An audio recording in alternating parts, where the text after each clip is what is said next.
Applying for Walmart jobs online in Canada is quite easy. Today I'm going to teach you how you can apply for Walmart jobs online in Canada. To begin, go to Google and search for Walmart Jobs Canada. After searching, you'll want to navigate to the official Walmart Canada careers website, which is typically careers.walmart.ca.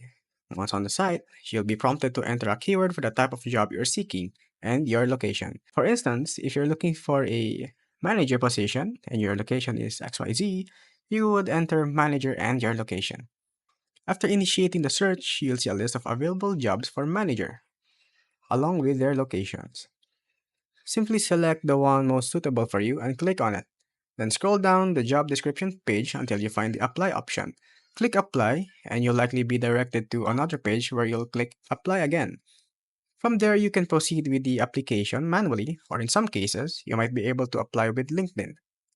You'll need to upload your resume and provide all the necessary information as prompted by the application system. Once you've completed all the required fields, your job application should be successfully submitted. That's pretty much it. I hope this helps you apply for Walmart jobs in Canada.